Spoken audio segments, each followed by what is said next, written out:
Muy buenos días, tardes, noches, la hora que sea, el momento en que estén viendo esto.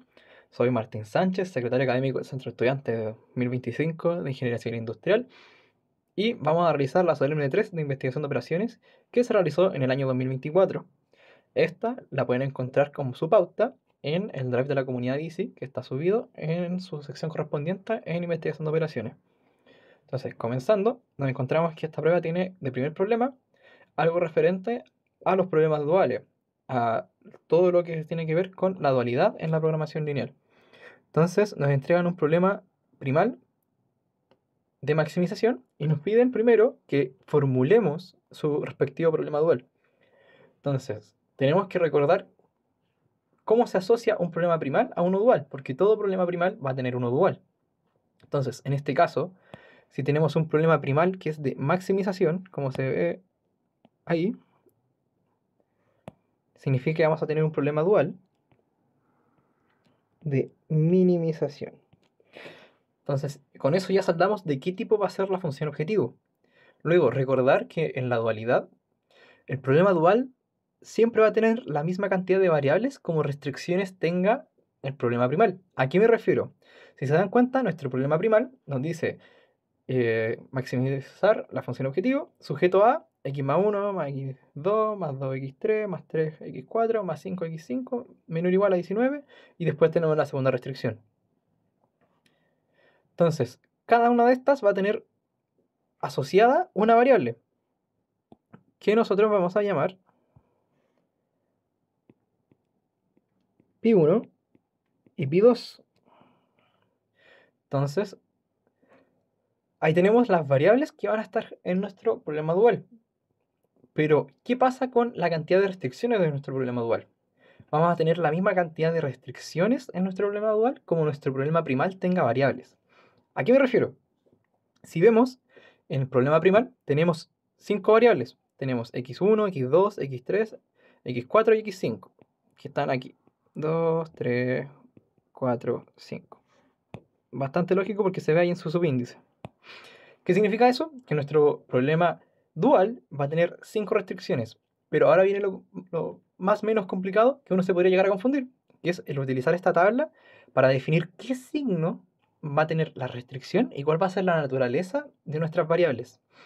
Entonces, vamos primero con nuestras restricciones del dual, que van a depender de nuestra variable del dual. Entonces, va a estar sujeto a... Ah, y bueno, antes que todo, vamos a definir nuestra función objetivo, que como ya sabemos, nuestra función objetivo es la multiplicación de nuestro lado derecho por nuestra respectiva variable dual. ¿A qué me refiero? Pi1 va a estar por el lado derecho de su restricción respectiva, que era la restricción 1. Entonces vamos a tener minimizar 19 por pi1 más el lado derecho de la restricción 2 por la variable dual asociada a la restricción 2, que en este caso es pi2. Entonces vamos a tener 57 por pi2. Y ahora sí podemos pasar a las restricciones. Entonces, en las restricciones del dual tenemos que ir a ver cuál es la naturaleza de nuestras variables del problema primal. ¿Y cómo se ve esto? Tenemos que ir a esta tabla. ¿Y cómo se lee? Tenemos que ir a la columna de nuestro problema primal. Entonces, estamos en este caso de acá. Lo pasemos a ver sin querer. Ahí sí. Estamos en este caso en la columna 2. Acá. Entonces, en esa columna vamos a ver primero nuestras variables del primal para definir las variables, digo, para definir las restricciones del dual. Entonces, tenemos una variable asociada ¿de qué tipo? Todas son menor o iguales que 0, si se dan cuenta. Menor o igual que 0, digo, mayor o igual que 0, mayor o igual que 0. Mayor o igual que 0, entonces la variable asociada es mayor o igual que 0, significa que la restricción asociada va a ser mayor o igual al lado derecho. Entonces, todas nuestras restricciones van a ser de este tipo. ¿Por qué? Porque todas nuestras variables del primal siguen ese principio. Todas son no negativas. Entonces, variables no negativas son restricciones mayor o igual que el lado derecho. Entonces, vamos a comenzar definiéndola. ¿Y cómo se hace esto? Tenemos que ir a cada una de las restricciones y en vez de verlo de forma horizontal, vamos a comenzar a ver las cosas en vertical. ¿A qué me refiero? Vamos a tener que poner atención para la primera restricción, a todo lo que tenga x1. ¿Qué información nos entrega la función objetivo? El lado derecho. Entonces, como es 10x1 en el lado derecho, como es 10x1 en la función objetivo del primal, va a ser 10 en el lado derecho de nuestro problema dual. Luego, los coeficientes que tenga x1 van a multiplicar a la variable dual de esa respectiva restricción para aparecer en la restricción del dual. ¿A qué me refiero?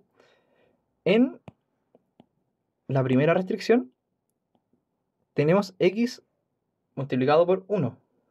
Entonces vamos a tener 1 multiplicado por pi1, porque pi1 es la variable de la primera restricción. Luego tenemos 2 por x1 en la segunda restricción. Entonces va a ser más 2 pi2, porque pi2 es la variable de la segunda restricción. Entonces, siguiendo eso mismo, vamos a ver los coeficientes que tenga x2. Entonces, en la función objetivo es 24.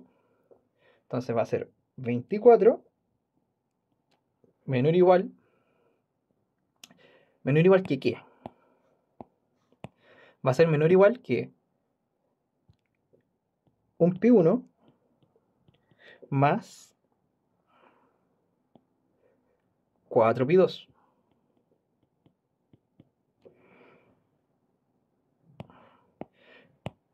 Ahora vamos con x3, que tenemos 20, 2 y 3. Entonces tendremos 2 pi1 más 3 pi2 menor o igual, mayor o igual que 20. Luego vamos a ir con x4, que tenemos 20, 3 y 4. Entonces va a ser 3 por x1, por ser la primera restricción. 3 por pi1 más 2 por pi4, 2 por pi2. Y esto mayor o igual que 20.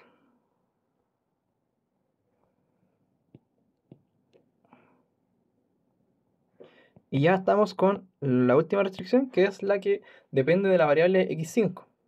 Entonces vamos a tener 5 pi1 más pi2 mayor o igual que 25. 5 pi1 más pi2 mayor o igual que 25. ¿Es correcto eso? Correcto. Ahora tenemos que definir la naturaleza de nuestras variables duales. Es decir, estas restricciones de aquí abajo, pero esta vez para el dual.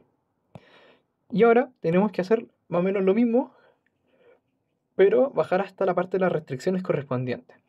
Entonces, ¿en dónde vive el primal? Es un problema de maximización. Entonces vamos a estar en la segunda columna. Y en el segundo recuadro, porque ahora vamos a ver las restricciones para definir la variable dual. ¿De qué tipo son nuestras restricciones? Nuestras dos restricciones asociadas a las variables duales son del tipo menor o igual, por lo tanto estamos ahí. Por lo tanto, nos vamos hacia el lado y significa que las variables van a ser no negativas, o sea, mayores o iguales a 0. Entonces tendremos pi1 mayor o igual a 0 y pi2 mayor o igual a 0. Y eso es todo el problema A de la pregunta 1, que nos pidió formular el respectivo problema dual. Pero ahora la segunda pregunta de este ejercicio nos pedía encontrar una cota superior para el problema primal. Entonces, ahora tenemos que recordar que por teorema de dualidad débil, cualquier solución factible del dual va a ser una cota. Si es inferior o superior, va a depender de cuál primal, que el primal si es mínimo o maximización. ¿A qué me refiero? Si tenemos un primal de maximización, su dual es de minimización. Entonces, cualquier solución básica factible, independiente de que sea óptima o no óptima, genera una cota superior,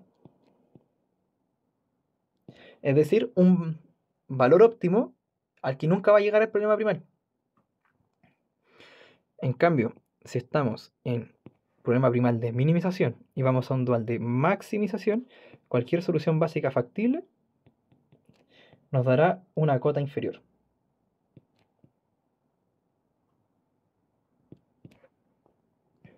Y bueno, en la B hay dos formas más o menos de hacerlo. Más o menos por tincada de darse una solución básica factible o de buscar una solución básica factible mediante graficar este problema. ¿Cómo lo podemos graficar?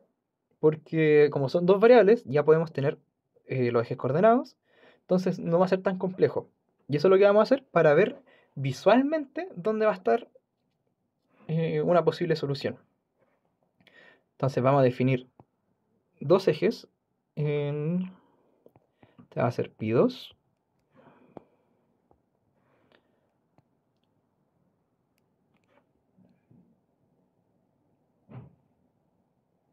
Y este va a ser pi1. Entonces, ¿cómo vamos viendo qué restricción vamos colocando y cómo se grafican estas restricciones?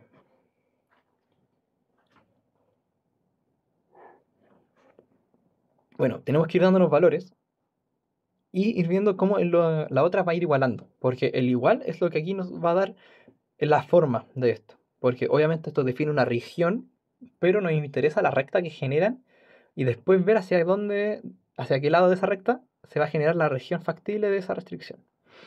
Entonces, en la primera, vamos a asumir de que pi2 va a ser 0, restricción 1, pi2 es 0, entonces pi1 para que sea igual a 10 tiene que ser 10. Y cuando pi2 no es 0, pero pi1 sí. ¿Y por qué igual a 10? Porque ese es nuestro lado derecho. Entonces buscamos que eso sea igual. Pi2 será igual a 5. Entonces aquí ya tenemos dos puntos que después con la regla durante la prueba nos van a permitir graficarlo. Entonces vamos a asumir que cada puntito representa una unidad. Este primer punto de la restricción 1, 2, 3, 4, 5, 6, 7, 8, 9, 10. Aquí va a estar el segundo punto de la restricción 1.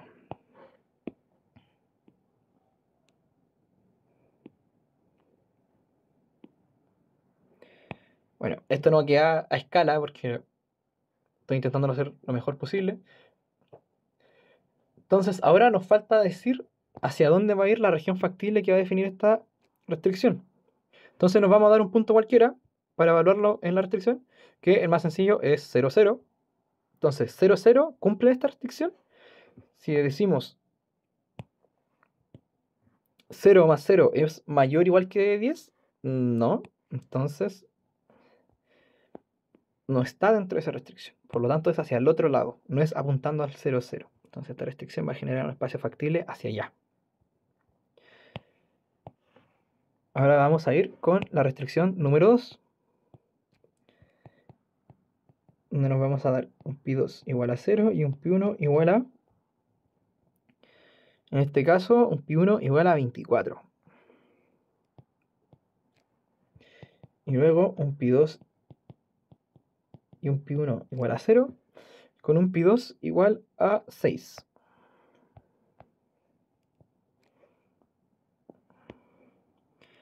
Va a estar acá. Y bueno, se va a escapar de la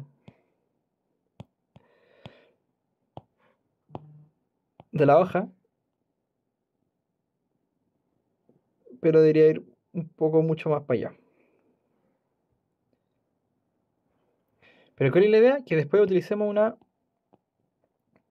restricción que esté lo más alto posible. Y ya les voy a mostrar cuál es la que quiero utilizar. Nuevamente, ¿por qué sé que esta restricción va hacia ese lado? Porque si yo pruebo 0, 0 en eso, me da algo que es falso. Porque 0 más 0 no es más igual que 24. Por eso ya puedo asumir de que todas las restricciones van a ir en ese mismo sentido, hacia arriba, no acotándose hacia números más bajos. Luego tenemos la tercera restricción que nos dice 2pi1 más 3pi2.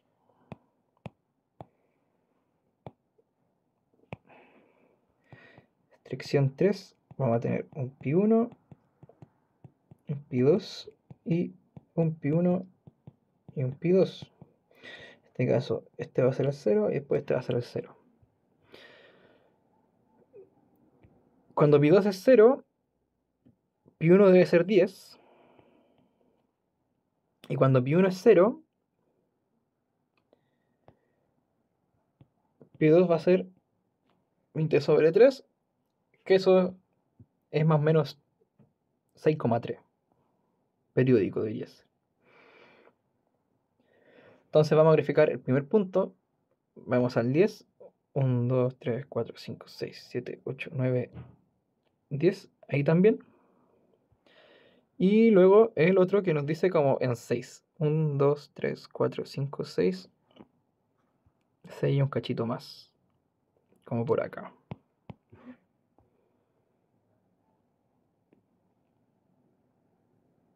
Entonces ahí tenemos la restricción número 3.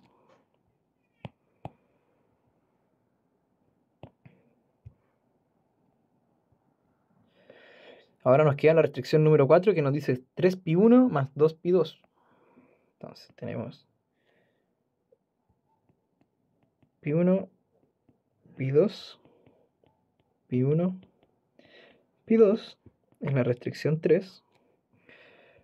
En este caso va a ser, esos van a ser los ceros. Cuando pi2 sea 0, pi1 tiene que valer 20 tercios. Y cuando pi1 sea 0, pi2 va a tener que valer 10. Entonces, si esto era 6, 7, 8, 9, 10, ahí va a estar el primer punto y después el otro va a estar en 6 y tanto. 1, 2, 3, 4, 5, 6 y tanto. Entonces,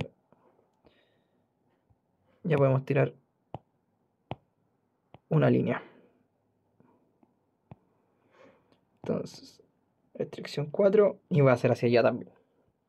Y ahora, nos queda la última. Acabo de ver que ahí puse restricción 3, pero es restricción 4. Y ahora nos queda la restricción 5, que nos dice 5 por pi1 más pi2 mayor o igual que 25. Y esta está muy sencilla y es la que voy a utilizar para hacer esta parte del ejercicio. Pi1 tiene que ser 5 cuando pi2 es 0. Y cuando pi1 es 0, pi2 tiene que ser 25 para ser igual a 25. Claro está. Entonces el primer punto va a estar acá. Y el otro punto va a estar mucho más allá porque no tengo para hacer 25 puntos acá. Si hubiera tenido regla, hubiera podido hacer algo un poco más a escala. Pero si lo intentan graficar en GeoGebra o algo así, les va a quedar algo mucho más bonito. Van a ver que la forma se mantiene. Y esto es la restricción 5 que va hacia allá. ¿Qué significa? Que nuestra región factible va a estar definido en todo esto nuestro dominio factible. ¿Y saben cuál va a ser una solución básica factible?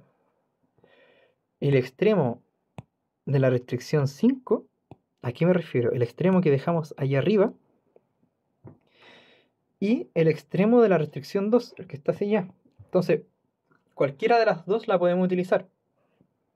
Yo voy a utilizar la que nos da la restricción 5, que es pi0, digo pi1 0 y pi2 igual a 25. Entonces, voy a usar una solución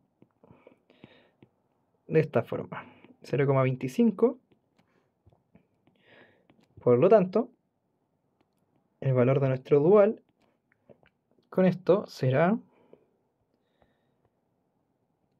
19 por 0 más 57 por 25. 57, ¿cierto? Sí. Y bueno, esto es 57 por 25, es 1425, la cual será cota superior por teorema de dualidad.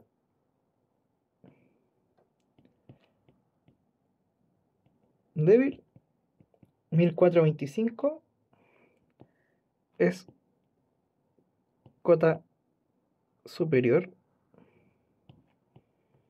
del primal.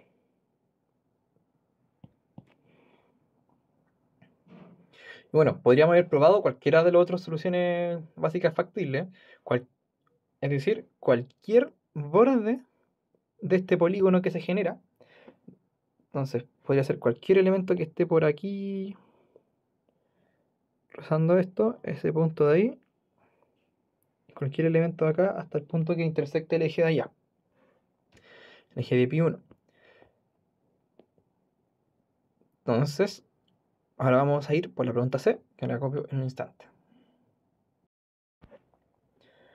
Bueno, la pregunta C de la pregunta 1 nos pide que mediante el teorema de holguras complementarias lo utilicemos para verificar la optimabilidad de esta posible solución óptima. Bueno, esta es una solución factible, pero nos piden verificar si esta es la óptima. ¿Y cómo se hace eso? Tenemos que, primero, plantear las holguras complementarias,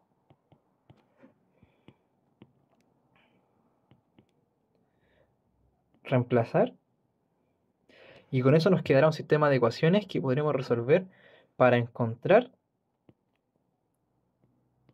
un supuesto vector de solución óptima. ¿Y cómo sabremos si esta va a ser una solución óptima? El valor del primal va a ser exactamente el mismo que el valor del dual. Cuando sucede eso, se está hablando del óptimo. ¿Por qué? Porque recordando un poco de lo que era la dualidad débil, que nos decía que se van dando cotas superiores e inferiores, tenemos que pensar que la mejor cota superior que nos puede dar un problema de dualidad es el óptimo, que es lo más mínimo que puede llegar cuando estamos en una maximización.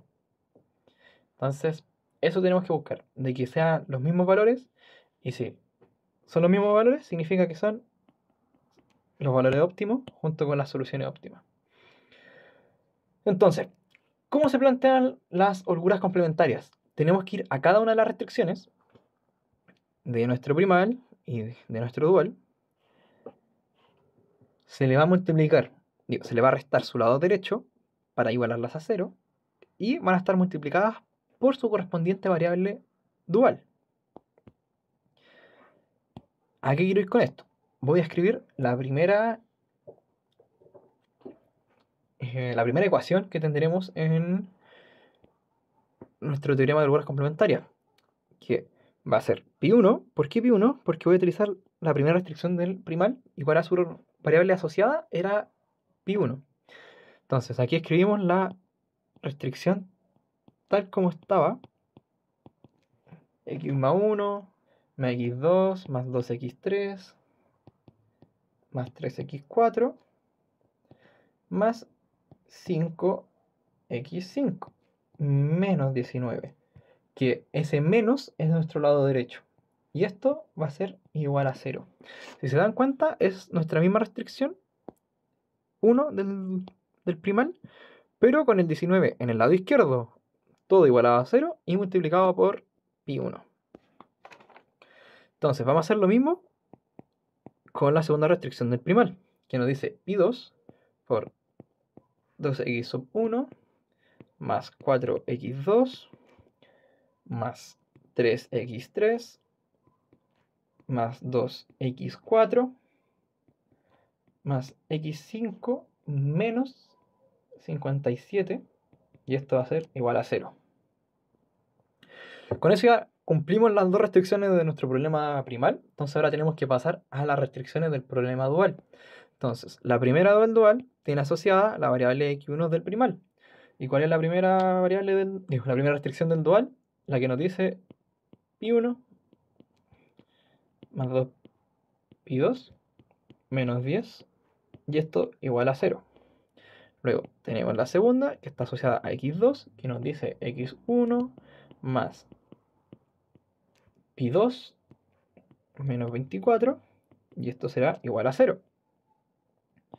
Luego tendremos x3 por 2pi1 más 3pi2 menos 20 igual a 0.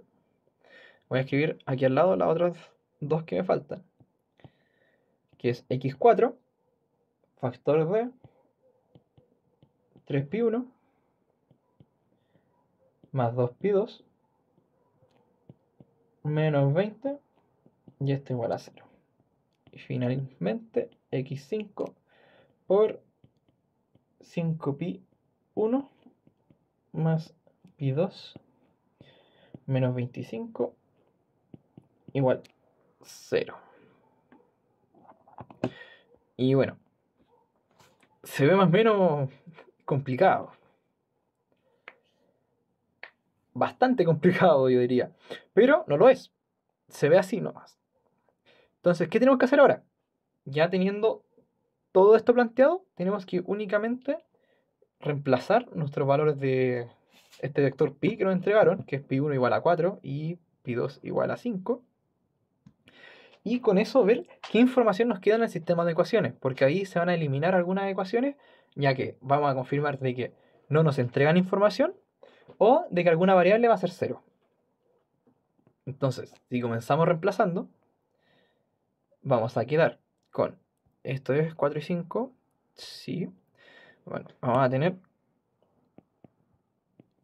4 por x1 por x2 más 2x3. Aquí no me voy a saltar ningún paso, pero uno lo puede ir haciendo más o menos por tanteo, revisando todas y viendo cuáles son las que se van haciendo 0. 19 igual a 0. Luego vamos a tener 5 por 2x1 más 4x2 más 3x3 más 2x4 más x5 menos 57. Y esto igual a 0. Ahora vamos donde es más interesante. Vamos a ir a la tercera restricción de nuestra tercera ecuación de las holguras complementarias, que nos dice x1 más 4 más 2 por 5 menos 10. Y eso tiene que ser igual a 0. Pero fíjense bien, 4 más 10 menos 10 no es 0. Esto es 4 más 10, eso es 14, menos 10, eso es 4. Significa que x1 por 4 es igual a 0, lo que significa que x1 es 0.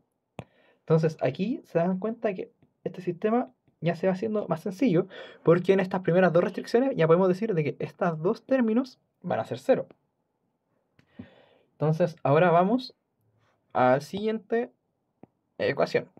x2 factor de 4 más 4 por 5 menos 24 igual a 0.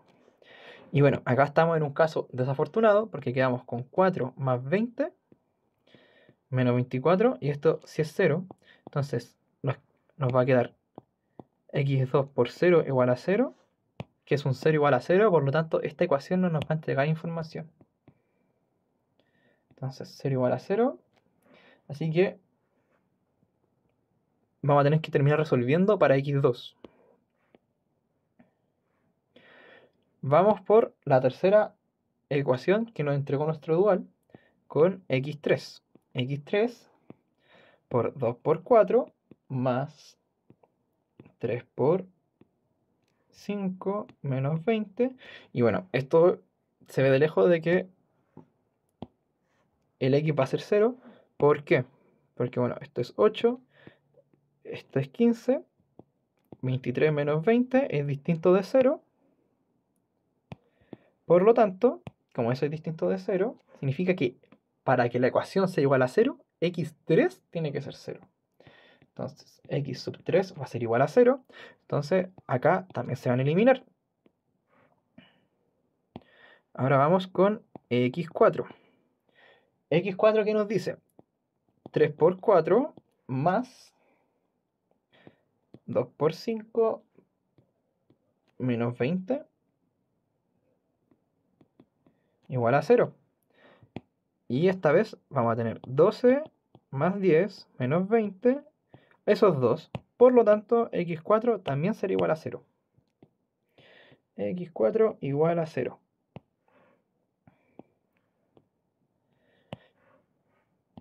Y nos queda la última, que es x5, que nos dice 5 por 4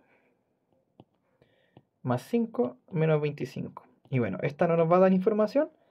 ¿Por qué? Porque 5 por 4 es 20. Más 5 menos 25, eso sí es 0. Quedando entonces con 0 igual a 0. Pero, ¿se dan cuenta que pudimos eliminar la mayor cantidad de cosas y ahora quedamos con un sistema de 2 por 2? ¿Por qué de 2 por 2? Porque bueno, estos de acá los podemos multiplicar con su inverso multiplicativo para que quede un 1. Y en el lado derecho no nos va a quedar nada porque es un 0. Entonces, ambas ecuaciones, la primera la multiplicamos por un cuarto y la segunda la vamos a multiplicar por un quinto. Entonces voy a escribir abajo el sistema de ecuaciones que tenemos que solucionar para llegar a esto.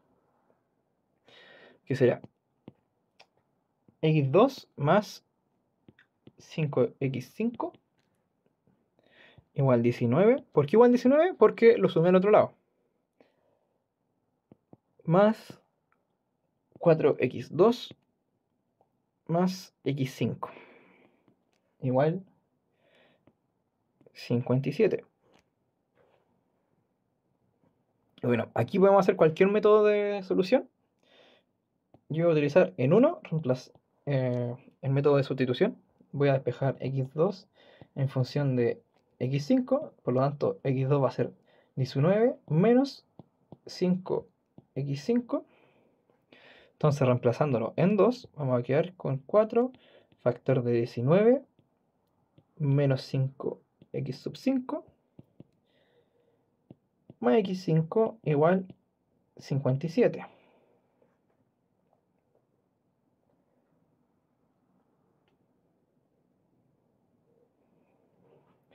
Con esto vamos a quedar con 4 por 19, eso es 76 menos 20 x5 más x5 igual 57.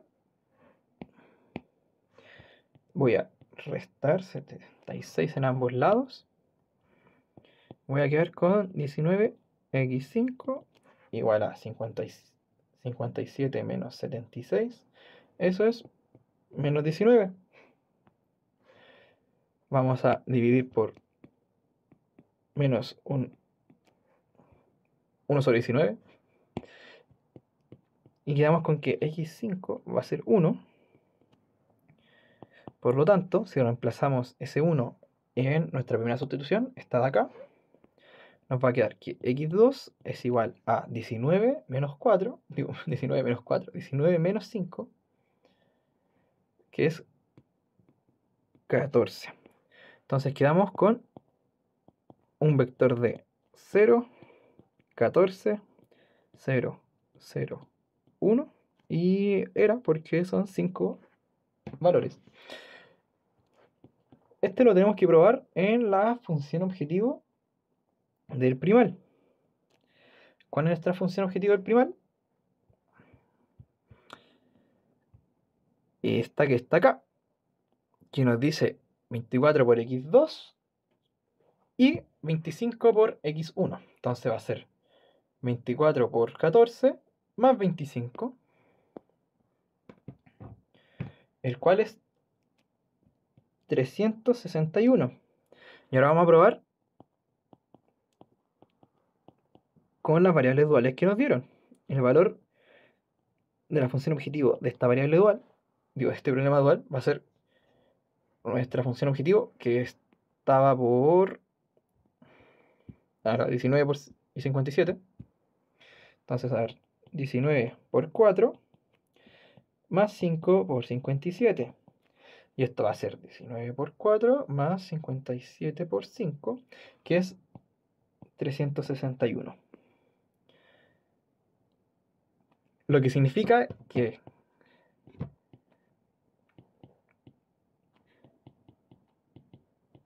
este vector de solución básica factible es la solución básica factible óptima del dual, y que este vector de solución es el óptimo del primal. Y bueno, de que el valor óptimo de ambos va a ser finalmente 361. Es el valor óptimo del primal y el valor óptimo del dual. Porque recordar que por dualidad fuerte, el primal con el dual comparten su óptimo, su valor óptimo, no su solución. Bueno, la pregunta número 2 de esta solemne fue respecto al análisis de sensibilidad de un problema, donde la primera nos pide que determinemos un intervalo de variación para el lado derecho de la restricción 2, es decir, esta de acá. No la chunté con el círculo, pero es esta de acá, que S12 pueda variar, y además nos entregan la solución óptima del problema, que será esa. Y tenemos que hacer el análisis de sensibilidad sin reoptimizar. Entonces, ¿qué tenemos que hacer para la pregunta A? Bueno, sabemos que la base óptima es x2 y x3. ¿Por qué? Porque dentro de la solución óptima son las únicas variables que tienen valor distinto de 0. Entonces, estas son las variables básicas. Entonces, nuestro vector de las básicas va a ser x2 y x3. Entonces, ¿qué se tiene que cumplir para que esto sea una solución básica factible? Y en este caso óptima, tiene que cumplirse que matricialmente, que xb, que es el factor de las variables, sea b, que es esa que nos dicen ahí, esa b inversa, y que es b es los coeficientes de las restricciones de nuestra base.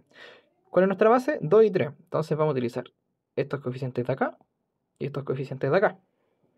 Entonces tendremos que sacar el inverso de... Tenemos que sacar el inverso de 2, 1, 5, 4. Y esto inversa. Y esto tiene que estar multiplicado por nuestra matriz de los lados derechos. Y para que esto sea factible, tiene que ser mayor o igual que 0. Que esa es la condición de factibilidad.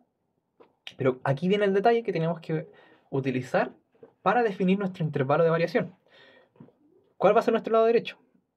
El 20 lo dejaremos sin moverlo, que es el de la primera restricción.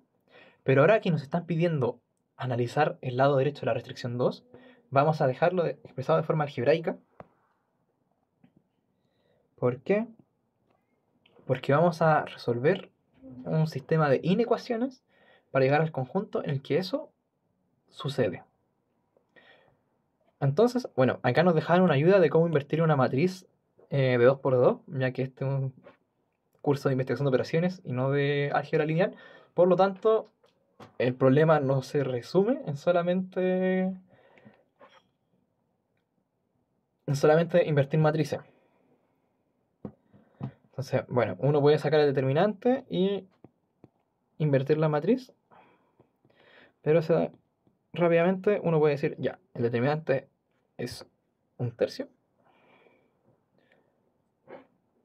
Entonces, 1/3 por 4, 2 menos 1 y menos 5 por 20 dividido por 2, y esto mayor o igual que 0. Entonces ahora tenemos que multiplicar estas matrices. ¿Y cómo se multiplicaban matrices? Bueno, filas por columna. Uy, me pide la G. Bueno, filas por columna. Entonces vamos a quedar con dos ecuaciones. ¿Por qué no multiplico el tiro por 1/3? Porque si se dan cuenta, este 1/3 multiplicaría a cada elemento de la matriz. Por lo tanto, lo puedo factorizar por término común, porque al final todos estamos tratando con únicamente multiplicaciones en este caso, entonces lo puedo dejar afuera para multiplicarlo posteriormente. Entonces, de la primera columna, digo, de la primera fila por la columna, el vector columna, vamos a obtener un tercio factorizado por lo que ya les había comentado, por 4 multiplicado por 20, eso es 80, menos 5 b sub 2. Y esto tiene que ser mayor o igual que 0. Y, importante, hay que utilizar el conector y porque se tiene que cumplir ambas condiciones para que esto siga siendo óptimo. No un o, porque no vamos a hacer una unión. Porque el o nos diría que si se cumple una de las dos, esto va a ser verdadero y óptimo. No, se tiene que cumplir en ambas, porque si no, uno de estos podría ser negativo y quedaríamos en un lugar donde estamos incumpliendo el criterio de factibilidad. Entonces, bueno, la segunda restricción nos va a decir más o menos lo mismo, un tercio, por lo que ya le había explicado. Y aquí vamos a tener menos 1 por 20, menos 20, más 2b cuadrado, mayor o igual a 0. Entonces, aquí ¿qué uno puede hacer? Voy a multiplicar en ambos por un tercio. ¿Por qué? Porque multiplicar por un tercio, multiplicar por 3 para eliminar ese un tercio. Y como no es negativo, no vamos a cambiar el signo de esta inecuación. Entonces voy a pasar a la siguiente página. Vamos a quedar únicamente con esto.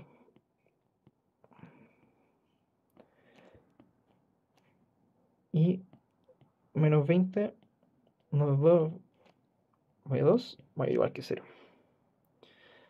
Lo voy a separar un poquito para poder escribir a gusto lo que voy a ir haciendo. Entonces, en la inecuación de la izquierda, vamos a restar 80. Y en la inecuación de la derecha, vamos a sumar 20. Quedando con menos 5b cuadrado mayor o igual que menos 80.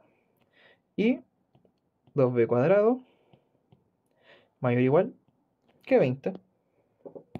Entonces, aquí vamos a multiplicar por menos un quinto. Y acá vamos a multiplicar por un medio. Ojo en la izquierda que al multiplicar por un signo negativo en una inecuación, el signo de esta inecuación, ¿a qué me refiero? Este mayor igual, ese menor igual, se invierte, porque estamos en un orden distinto ahora. Por lo tanto, B2 será menor o igual que 80 dividido 5, eso es 16. Y B2 será mayor o igual a 16. Entonces, de la izquierda obtenemos que B2 pertenece al intervalo desde menos infinito hasta 16, incluido, y de que B2 pertenece al intervalo de 10 hasta más infinito. Y ahora entra la importancia de ese i. Como es un i, va a ser donde se solapan. Entonces lo vamos a intersectar. Entonces, aquí ya podemos concluir. Podemos decir que B2 puede variar entre 10 y 16. Entonces podemos concluir que la base se mantiene, bueno, la base óptima,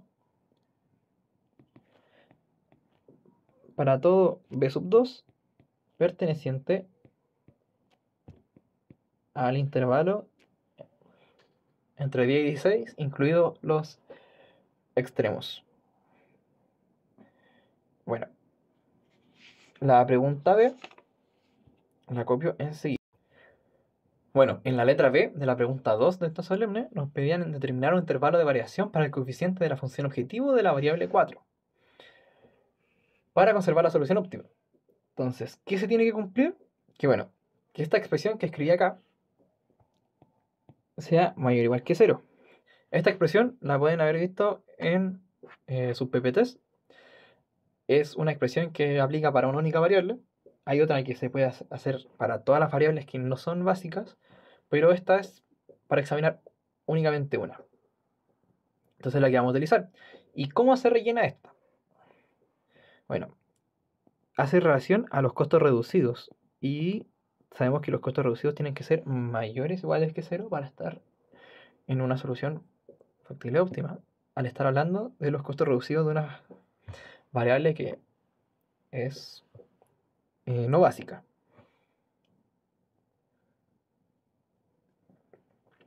Entonces, c sub x4, ¿a qué hace referencia? A el valor que tiene x4 en la función. Pero para que esto funcione, tenemos que pasarla a forma de minimización, porque esto funciona con la forma estándar. Esa es la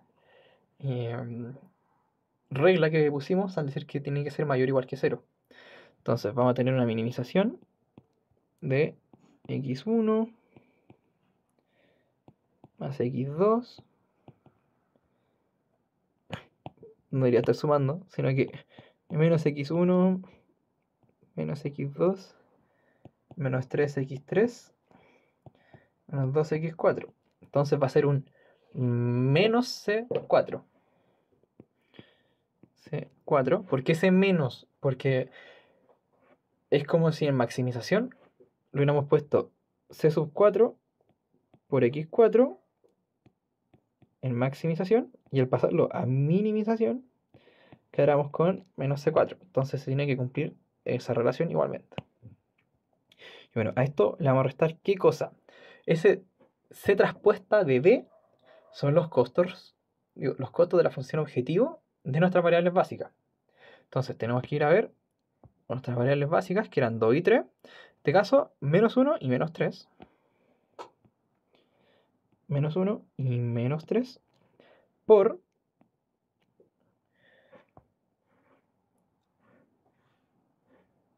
b inversa, que b inversa ya la habíamos calculado, es la que utilizamos en la sección de acá, pero aquí sí tenemos que multiplicarla por ese escalar de 1/3. Entonces vamos a quedar con 4 tercios menos 1/3 menos 5 tercios y 2 tercios. Y ahora ese a sub x4 son los coeficientes de las restricciones de la variable x4.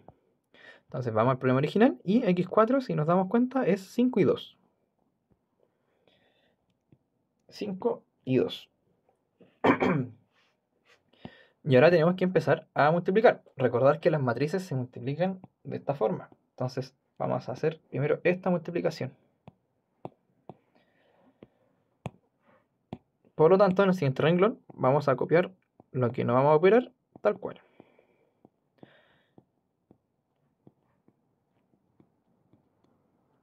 Y ahora sí, vamos a operar. Vamos a quedar con un vector de 2 por 1. Pero lo voy a expandir un poquito para desarrollar dentro de él. Entonces vamos a tener 5 por 4 tercios menos 2 por 5 tercios. Y después vamos a tener 5 por menos 1/3 menos 2 por 2 tercios.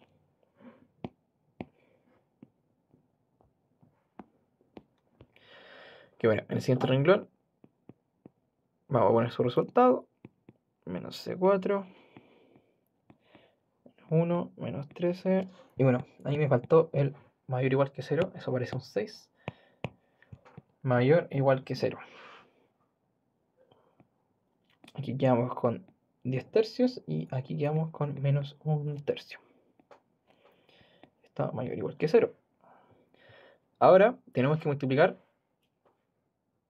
nuevamente así.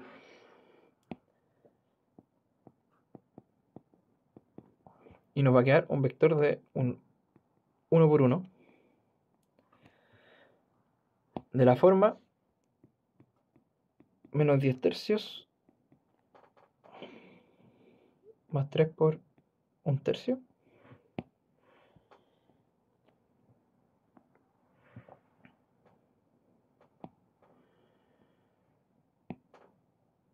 Que va a ser x4 igual a c4. Y ahí nuevamente me comí el mayor o igual que 0.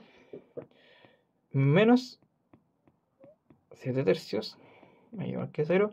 Y bueno, aquí ya lo podemos reducir a una ecuación lineal. ¿Cómo?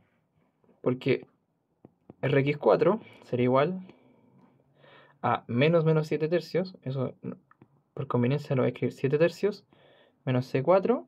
Y eso tiene que ser más o igual que 0. Entonces esto lo podemos escribir como una única ecuación lineal. Digo, inecuación lineal. Por lo tanto, ¿dónde está el rosado? Acá está. Vamos a restar 7 tercios en ambos lados. Vamos a quedar con menos C4 mayor o igual que menos 7 tercios. Y ahora vamos a multiplicar por menos 1. Se va a dar vuelta el signo de la inecuación. Entonces vamos a quedar con que C4 tiene que ser menor que 7 tercios.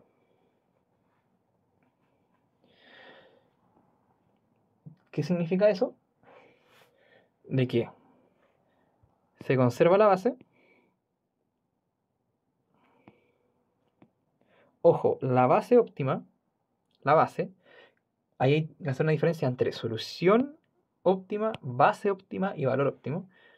Bueno, y me quedaron súper feas las letras. Se conserva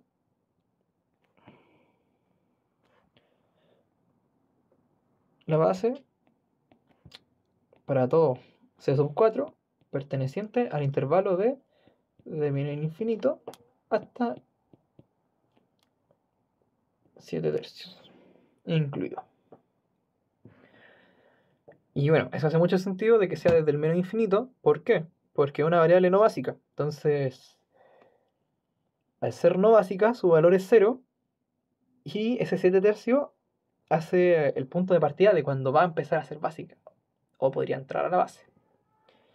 Entonces, obviamente, si toma un valor súper mega negativo, e incluso hasta mejor, porque significa que va a estar penalizando y el modelo menos lo va a querer. Y va a seguir siendo aún no básica. Entonces, vamos a ir con el problema C. Ya. La letra C de la pregunta 2 nos pide nuevamente hacer un estudio de los costos reducidos, pero esta vez cambiando toda la función objetivo. Entonces, ¿qué tenemos que hacer ahora?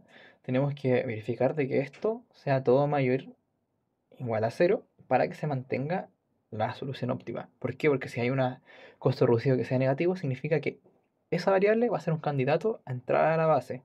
Porque recordar que los costos reducidos son la fila de abajo de cuando hacemos el simplex en forma de tabla, o al menos lo que tenemos que ir viendo según el orden que se haga. Normalmente los costos reducidos van abajo, que son nuestra función objetivo y cómo va quedando. Entonces, cuando quedamos con números negativos en ellos, vamos a cambiar y meter a la base el más negativo, el de mayor magnitud, como por convenio, para buscar hacerlo lo más corto posible. Entonces, en este caso, vamos a buscar que todo esto sea mayor que 0.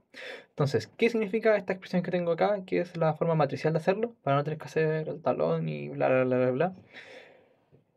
Significa que los costos reducidos son iguales a los coeficientes de la función objetivo de las no básicas menos los coeficientes de la función objetivo de las básicas por b inversa por AD, que es A sub D, son los coeficientes de las restricciones de las variables básicas, de las variables no básicas. Acá hay que mantener el orden, así que siempre recomiendo arriba de cada elemento de los vectores ir escribiendo qué representan. Entonces, acá tendremos las no básicas, que sería x1, x4, x5 y x6. ¿Por qué x6? Bueno, porque x5 y x6 son variables no básicas porque son las variables de holgura. Entonces, x1 sería menos 2 porque tenemos que pasarlo a la forma estándar, o sea, minimización. Entonces tendremos menos 2x1, menos 2x2, menos 4x3, menos 3x4. Entonces, la de x4 será menos 3. Aquí será 0 y 0 porque las variables de holgura no aparecen en la función objetivo. Menos nuestras variables básicas que serán x2 y x3 con menos 2 y menos 4. Multiplicado por nuestra b inversa, que ya la tenemos más que conocida, en este mismo ejercicio.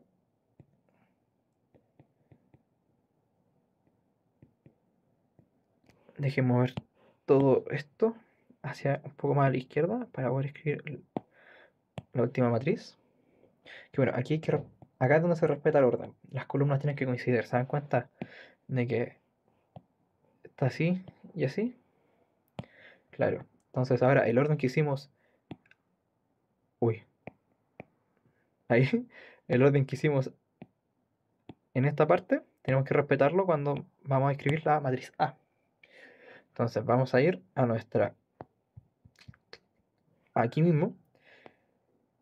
Entonces vamos a copiar las que no son de nuestro interés. Entonces en este caso, digo, las que son de nuestro interés. Por ejemplo, las que son básicas es x2 y x3. Por lo tanto, estas dos no nos interesan. Entonces vamos a tener 2, 2, 5, 2.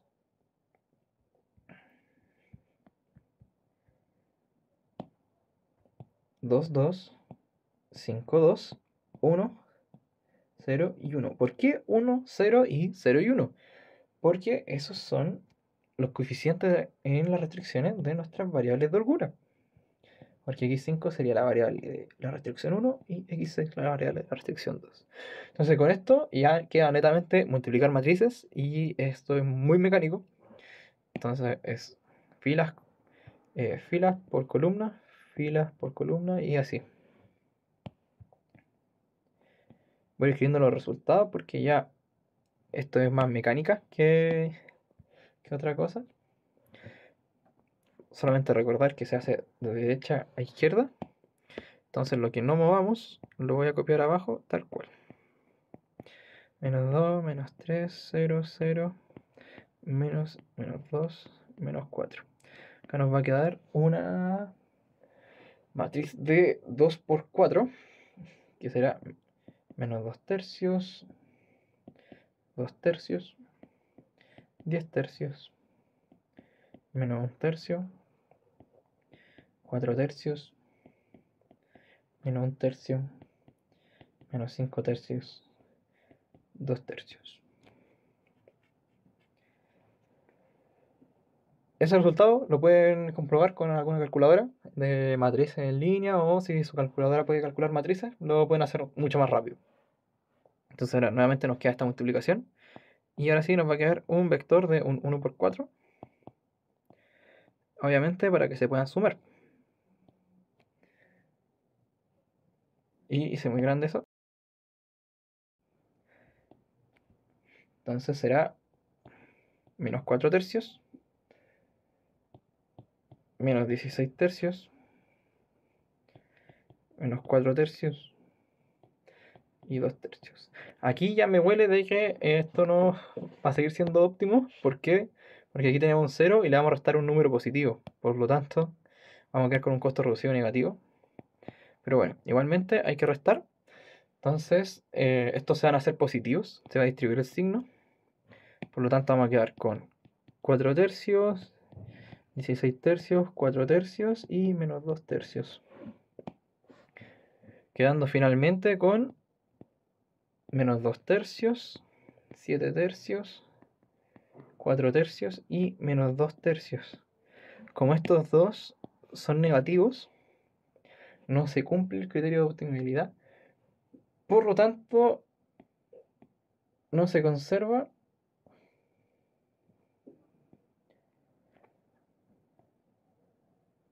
la base óptima. Y eso sería todo con el ejercicio número 2 completo. La C, la B y la A. Y con el análisis de sensibilidad nos queda la programación entera. El problema número 3 es, como ya dije, de programación lineal entera. Aquí nos hacen analizar un branch and bound, pero con el árbol ya listo. Entonces tenemos que indicar si el problema es de maximización o minimización y explicando el por qué sabemos eso, que ahí tienen que tener ojo, porque esto fue lo único que me equivoqué cuando yo di esta prueba. Luego, definir las restricciones incorporadas para cada rama de este problema. Después, indicar si se llegó al óptimo y en caso de no, por qué se sigue ramificando o que no habría que ramificar. Y identificar la solución incumbente, la mejor cuenta inferior y la mejor cuenta superior para el valor óptimo del problema.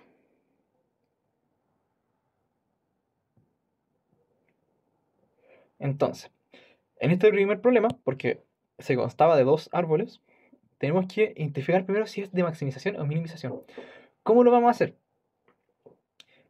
Tenemos que recordar que la programación entera siempre va a partir por la relajación continua.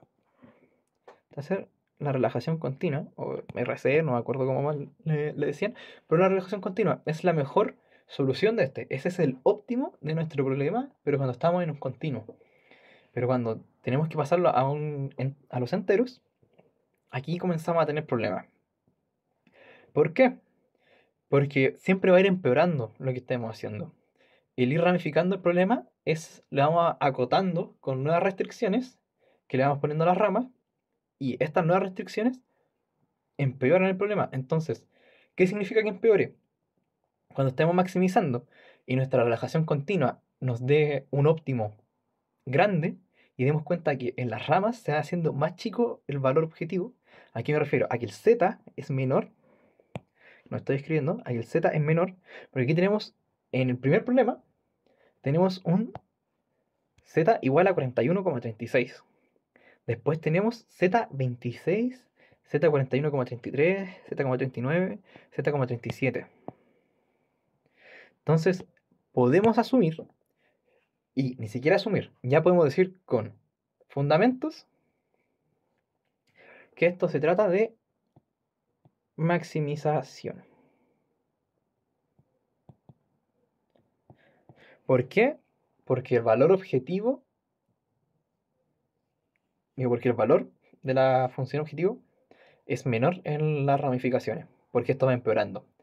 Importante que escriban esa justificación. Yo aquí, para que quede todo compacto en esto y se vea, no lo voy a hacer, y más porque mi letra no es muy buena en el tablet, pero recalco, tienen que escribir el por qué maximización, porque es parte importante del ejercicio. Decir de que netamente es porque en las ramas inferiores esto va disminuyendo de valor. ¿Y cómo sería si fuera minimización? Si fuera minimización, ustedes partirían por un valor A, y después se ramificaría en un B y C, pero A sería siempre menor que B y C. ¿Por qué? Porque está empeorando la solución. Entonces, si ustedes quieren un mínimo, cuando van ramificando, se va haciendo más grande, más grande y más grande, y hasta que dicen, ah, ya, esto es sí o sí minimización porque está empeorando nuestra solución. Entonces, estamos listos con el ítem 1. Y ahora escribe la restricción incorporada en cada nueva rama del problema. Entonces, acá, ¿qué tenemos que ir haciendo?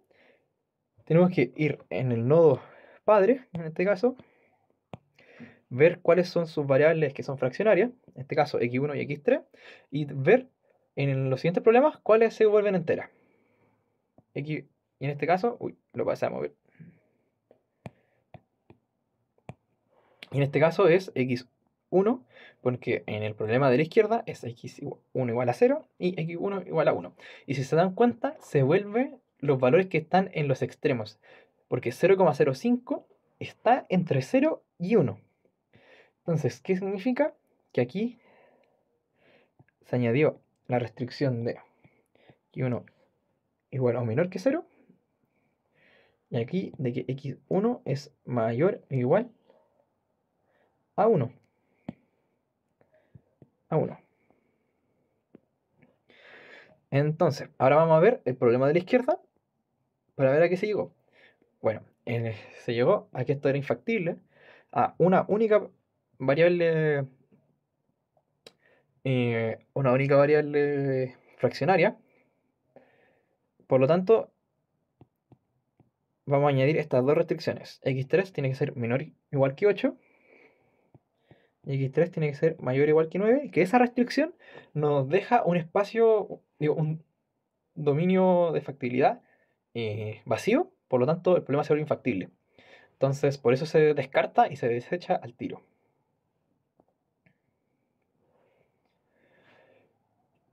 Y por donde sí pudimos ir ramificando, aquí vamos a llegar a un... Se me movió todo.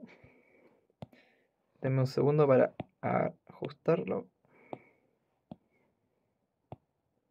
No me quiere pescar. Escribiremos todo de nuevo nomás. Esto es max. X1 igual menos que 0. X1 menor igual a 1. X3 menor igual a 8. Eso me parece un 0. Y X3 mayor o igual a 9. Acá tenemos el X2, por lo tanto va a ser X2 menor o igual que 7. Y X2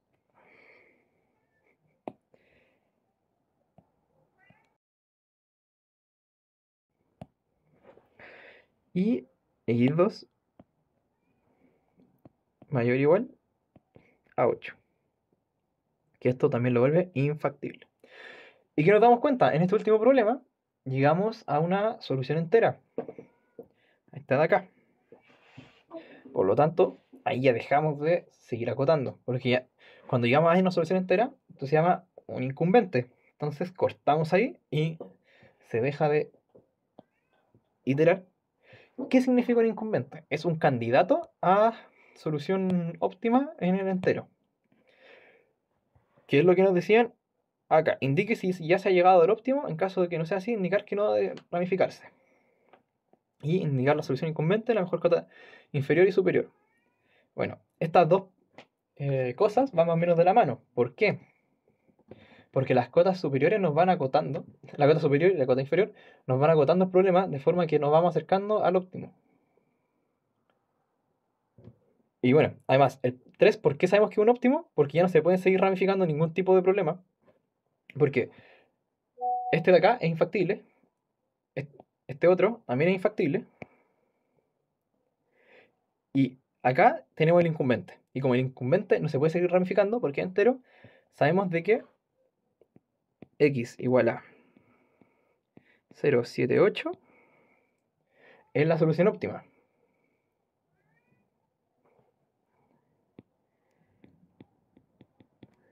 Y que z igual 37 es el z óptimo. Luego en la 4 nos preguntan identifique la solución incumbente y la mejor cota superior e inferior. Y bueno, acá ya nuestra cota inferior 37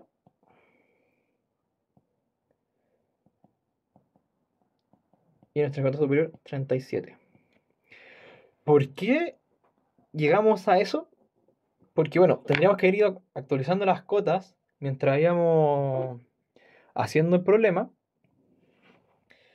pero ya al final, como es el óptimo y no queda nada más que ramificar, ya llegamos a una última actualización de las cotas y es donde converge y llegamos a este resultado. ¿Cómo hubiera ido evolucionando esto? Originalmente, siempre nuestras soluciones fraccionarias, mientras tengamos para explorar, van a ser nuestra cota superior, porque es algo que no vamos a poder superar cuando estamos en maximización. Entonces, por ejemplo, cuando estábamos ya acá, explorando este nivel, teníamos de cota superior 39 y de cota inferior el 37.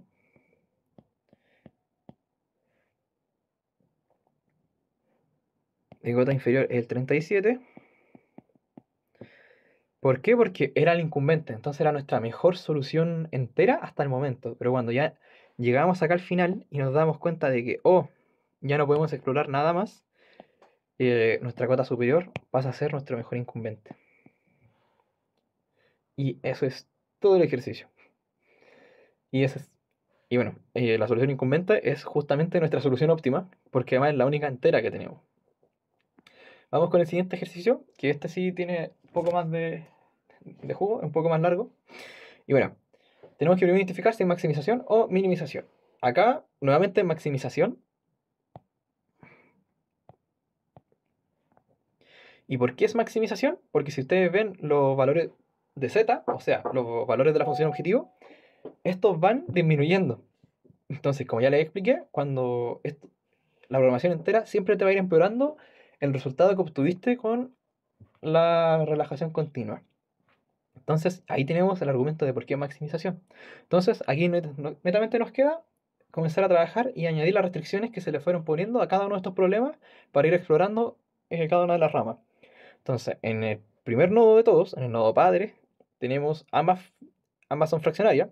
X1 y X2 son fraccionarias. Entonces tenemos que ver cuál de estas fue la que se le aplicó la restricción. Entonces vemos sus ramas, en este caso acá y acá.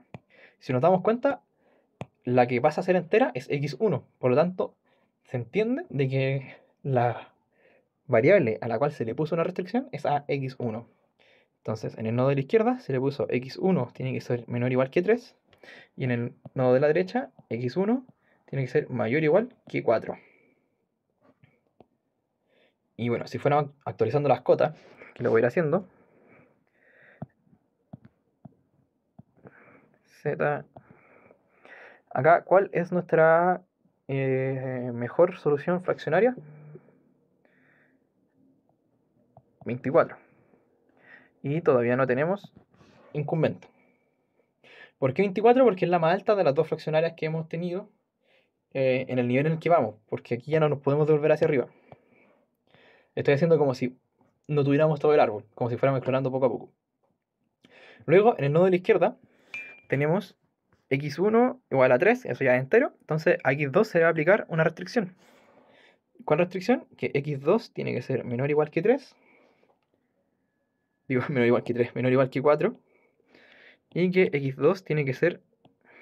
Digo, x2 tiene que ser menor o igual que 4 y x2 tiene que ser mayor o igual que... No, que 4 no, que 5. Bueno, esto deja un problema infactible, pero nos deja con un incumbente. Aquí quedamos con un incumbente. Entonces podemos actualizar nuestra cota inferior. ¿Con qué? Con 23. 23 porque es nuestra mejor solución hasta el momento y a dónde podríamos volver en caso de que lo necesitáramos. Entonces vamos a ir a explorar como el subárbol derecho cuando estamos acá. Entonces acá tenemos a x2 como una variable fraccionaria. Entonces vamos a agregarle x2 tiene que ser menor o igual que 3 y x2 tiene que ser mayor o igual que 4, lo cual nos deja un problema infactible. Entonces a seguir explorando.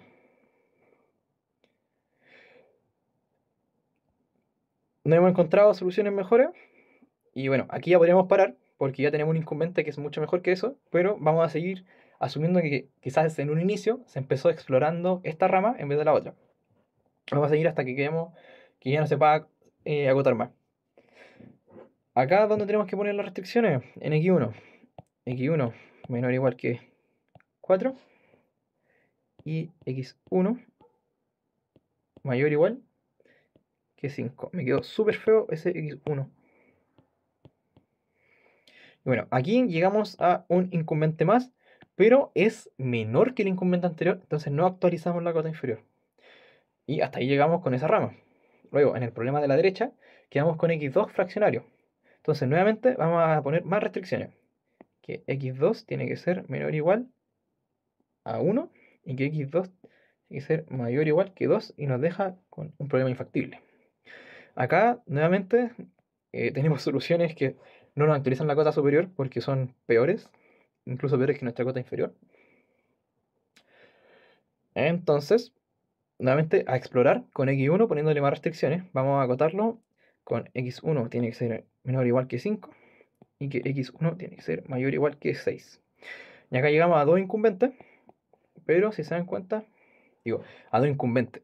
Cuando es todo entero, es una solución entera, pero el incumbente siempre va a ser la mejor solución entera que tengamos. Ahí estaba teniendo una falla de lenguaje por lo que habíamos encontrado delante. Pero es así, cuando ustedes tienen el incumbente siempre se refiere a la mejor solución entera que tiene el árbol, hasta el momento.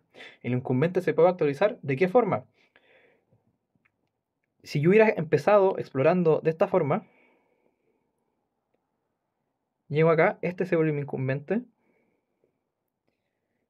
estos dos no se vuelven mis incumbentes, después vuelvo hacia arriba, exploro acá, pero acá este actualiza mi incumbente y mi cuota inferior.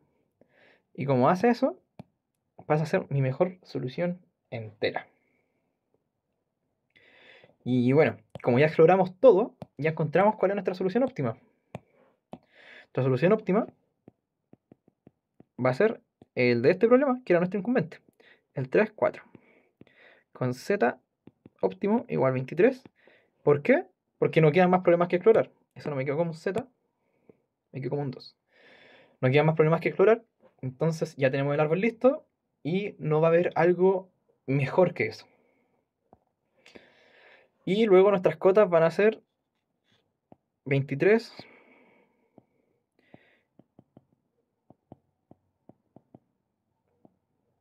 y 23. ¿Por qué 23? Porque se actualizó la cota superior, porque ya terminamos de explorar todo el árbol. Y con eso estaríamos con la solemne número 3 de investigación de operaciones. Espero que les haya servido este video. Obviamente la pauta igual la van a tener subida en la descripción de este video. Además de en el drive de la comunidad Easy. Si es que ya le echaron un vistazo, este era el desarrollo, el cómo se hacía. Espero que se me haya entendido. Y en caso de cualquier cosa, se pueden comunicar con nosotros al correo del centro de estudiantes o a Instagram, donde les va a contestar cualquiera de mis compañeros o yo, dependiendo de a quién piden conectado. Que tengan muy buen día, tarde o noche, según cómo hayan empezado a ver esto. Adiós.